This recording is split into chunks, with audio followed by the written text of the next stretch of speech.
Okay, so this is a test run, if you will, of what it might be like for me to film a YouTube video. Didn't do my makeup, didn't do a whole setup.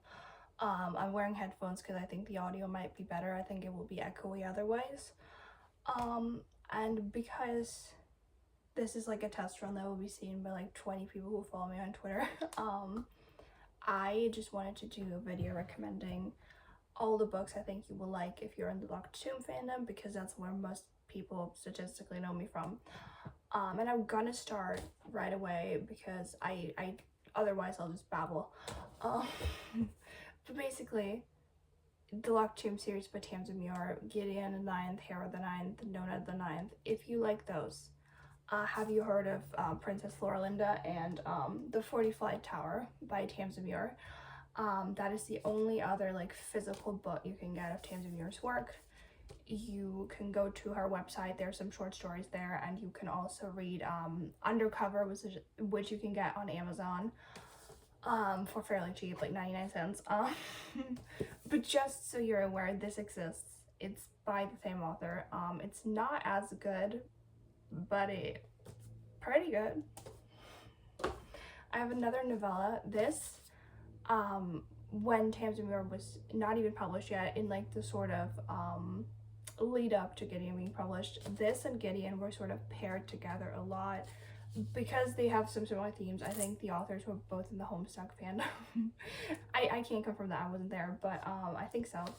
This is about two men who, one of them is a monster, one of them is a scientist slash, I don't know if they say he's a scientist, like, or wizard. It's been a long time since I read this, but like, basically he's magical, but he also is trying to invent something, I think. And he hires this monster to sort of be his bodyguard, which Gideon, sort of a cavalier of sorts, if you will. And they fall in love, question mark. Things happen. It has a very good, like, gloomy atmosphere. It's set in like a city, but it's kind of very much like giving Canaan House a little bit. I don't know, like it's kind of gothic inspired in that way. It's gay. You read this. I've heard that it's hard to get nowadays. I don't know if it went out of print, but the audiobook is nice. It's short. Just try to find this, please. Get it from a library. Then we have something that everybody recommends in tandem with Gideon the Ninth, and that is A Memory Called Empire. Personally, I think this is okay. I gave it 3 stars.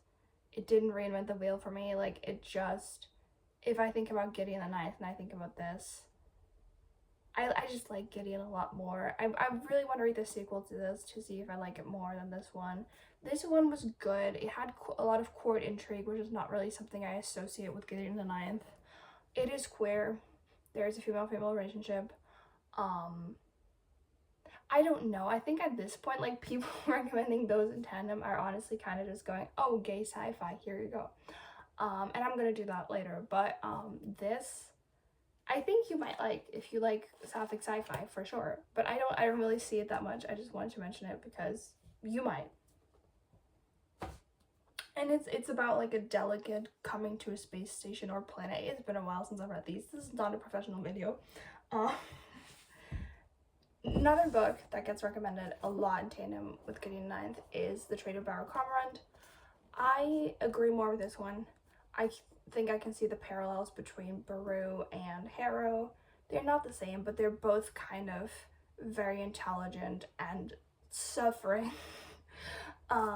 This book does deal with a lot of homophobia and like eugenics is one of the main topics of these books, which, like, if you don't want to read about eugenics, please stay away.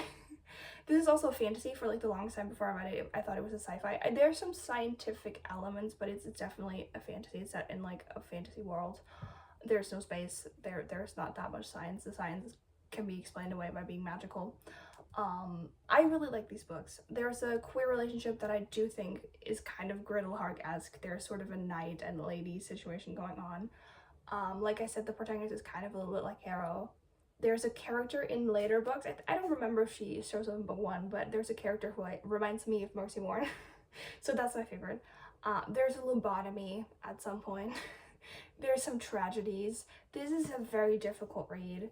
It's about several colonized nations, and this protagonist who's essentially sold into slave labor. I would say that about the book. I don't know if the book says that like that, but she doesn't really have another choice than what to do, what is told to her by her colonizers. And like I said, there's eugenics. The world is incredibly homophobic and transphobic and just like everything. It is not like the lighthearted, funny read that, I mean, Gideon and I still thought not that lighthearted, but you know, it has its funny moments for sure. There's humor in some passages when you're not crying. But don't read this for like a lighthearted, fun sci-fi. Please don't. That's not what it is.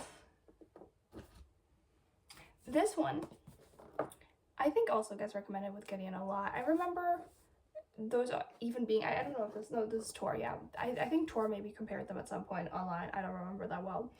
But this is The Unspoken Name by A.K. Lockwood. This one may be the closest book to Gideon that exists. I don't know if these authors are all just from the Homestuck fandom. I don't know what's going on here. But basically this is about an orc knight who gets charged with taking care of this wizard. I don't know if wizard is the terminology they use, but like, you know, sort of wizard lady. It is sapphic. It is incredibly confusing. I think the sequel to this book is better and less confusing. This one is a little confusing. If you like the confusing aspects of Gideon the Ninth, read this.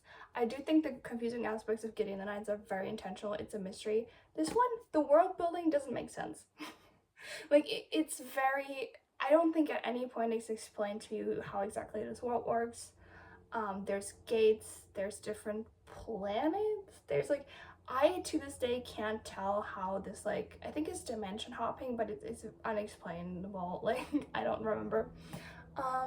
But if they have the exact dynamic of like a Harrow and Gideon to some degree. If you like D&D, it's a little D&D inspired, I think. There's an orc. There's an evil lady, question mark, who's a little bit Yanthe, who's a little bit Mercy Warren. There's a male side character that I really love. I've forgotten his name, but he's so funny. He's the comedic relief, but he's also kind of... I don't want to compare him to Yanthe because he's a boy, but, you know, he's there. He's gay. He's very funny. I don't know. I love him. There's a John figure in here. Definitely. They're very similar. They're different stories, different characters, but like if you want to draw parallels, this book might be as close as you get to Log Tomb. I liked it a lot, 4 stars. The second one I gave 5 stars, so that's amazing. Yeah, it's a quick little series. I mean, this is there's a monastery in here that really heavily deals with death. These books, I haven't read any of them in years. I haven't looked at the synopsis, but the vibes are definitely there. This, I think, is more confusing than Gideon, and like, I like it slightly less, but you might like it more. The second one, brilliant, perfect. What else do I have here? Oh, I have This Is How We Live the Time War. Very popular book. It's a sapphic love story that is a sci-fi. Like, I don't know how exactly much else there are analogies. I mean, these are like rival agents from different militaries in space. It's not Gideon the Ninth. It isn't. But like, if you like that vibe, you might like this. It's also a little confusing. It's epistolary. It's beautiful. I don't remember that much about it. I remember I read it the same year as Gideon. Which, like, that maybe in my mind there's just an association now. But I think, like, realistically, if you want sapphic sci-fi, this one. I don't know. I don't know your life. It's short. I also have another sapphic sci-fi, The Space Between Worlds. I barely remember if there's any Locked Tomb, like, parallels in this. I read it. I loved it. I loved the characters, their dynamics. I loved the world building in this one. Easy to understand. Points for that. There's also a parallel worlds thing going on in this, but this one makes sense. The other one I'm sure it also makes sense, but it went over my head completely. This, I don't know how much it is like Gideon. I know it's a very good sapphic sci-fi. It's fun. It's quick. It has deep topics. it made me feel a lot. I don't know. I really should have read like a summary of all of these books. But I just feel like in terms of like vibes, if you really like the Locktomb, because it's a Slavic sci-fi, but he's also this one is also kind of more grounded in like you're on a planet and there's a court and whatnot. It's not really space adventures. I think you should read it. It's pretty beautiful. What else do we have? The fact that I don't know how to edit videos is gonna kick me in the ass later, for sure. I have some Despicatory, this beautiful little shiny baby. I love this book almost as much as the Locktomb. This book is, if you put Judas Deuterus and Coronabeth Tridentarius into the same entity, that's the protagonist of this book. If you want like a very repressed sort of military lesbian, this is your book. Why wouldn't you want that? It moved me to tears throughout like the entire second half of this book. I cried, I was weeping, I was laughing periodically. There's not a lot of romance in this, but neither is there in the Locktomb, to be quite honest. This book is just, it's about unlearning propaganda that you've been fed your whole life, which I think Harrow might relate to, if we're being honest. Coronabeth might relate to, you know? This is a very good book. I love it. I don't know. A lot of my explanations for these are so questionable, but this is the Judas Deuterus novel. If you like her, you will love this. That's all I have to say. There's not really Gideon in here because Gideon is too funny, and this woman has never taken anything less than serious in her life.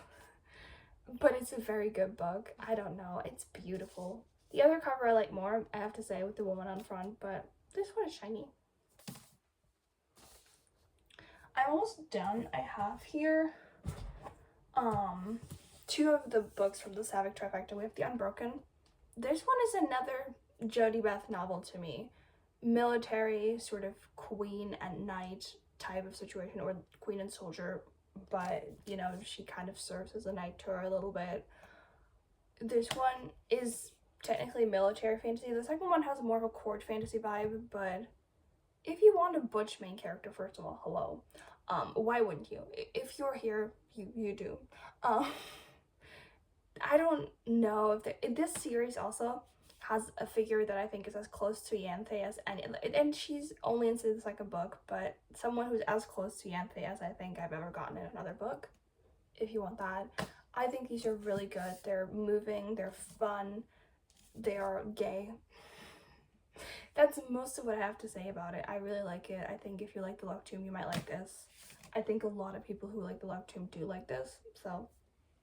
And then I have She Who Became the Sun, which is the singular fantasy novel that I think deals with gender and gender fluidity and, you know, being trans the best out of any fantasy novel I've read. This is beautiful. It's also military fantasy. It's not the Locktomb. It isn't the Locktomb, but I think you might like it because of similar themes.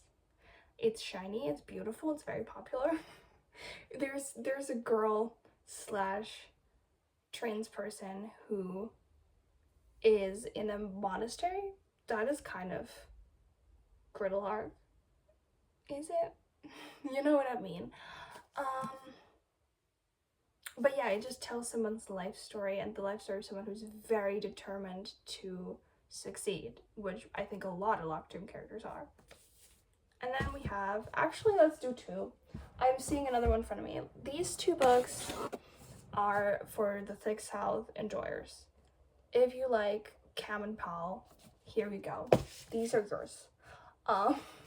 Middle Name, dark, is about siblings, not lovers, but it's very good. It's very good. This whole series, pretty good. This one my favorite.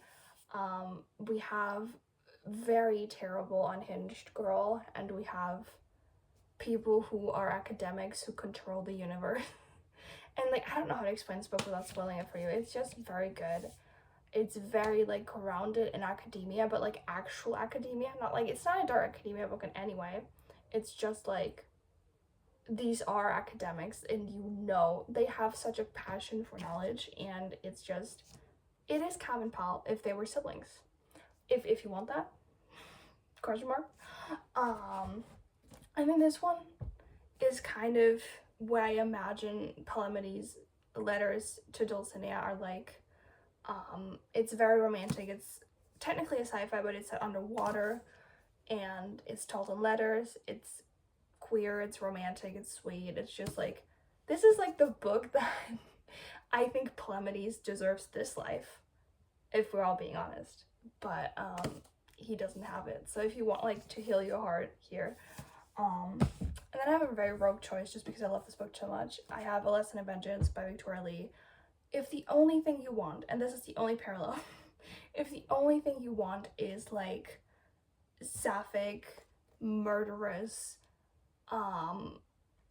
mentally ill women who may be hallucinating, question mark, just read this. If that's the only thing you want is a queer story that's like they want to kill each other but they're lovers, here. I love this book. 5 stars, one of my favorites of all time. It's this and Locked Tomb and Addie LaRue and The Scapegracers. Those are my favorites. So, but also read The Scapegracers, honestly. I don't have it here. Wait a minute.